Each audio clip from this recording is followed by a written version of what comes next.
Johnny Manziel, again, really can't stay out of the headlines through his fault or not. And we don't know all the specifics, except for that a fan was really, heckling him, if you will, asking for his autograph for a couple of hours. And finally, this thing kind of came to a head and he threw a water ball at the guy. The police had to be called into this situation, which tells you something right there.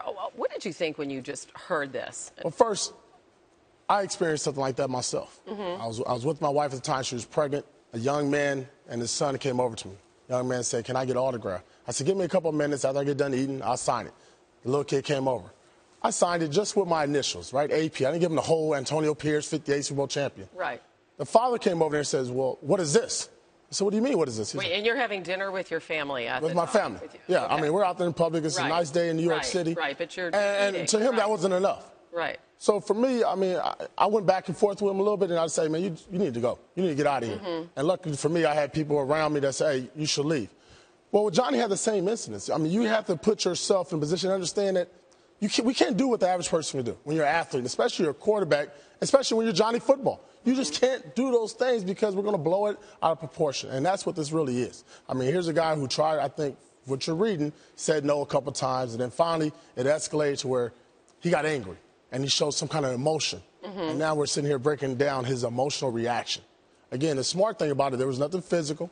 Right. His guys did help jump in early, but you got to jump in a little bit sooner, and you got to know not to put yourself in that position. Right now, Johnny's going to his second year. It should be all about football. Okay, but wait, let me just play devil's advocate here, because he was going to a golf tournament, and he was there with his friends and his girlfriend. So when you say don't put yourself in that position, what do you mean? I mean, you've got to go out and well, when I live mean don't put yourself in that position, just keep walking away.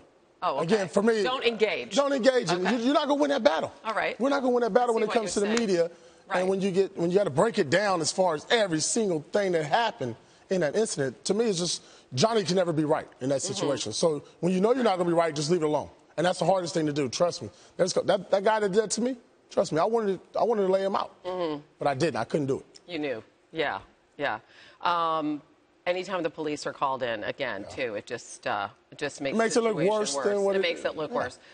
Going through off-season workouts now, and he's expected back in Cleveland. That's where he should be. Go in Cleveland, hang out in the facility. Right. Don't leave it. Yeah, lay low. That's what I would do. Yeah.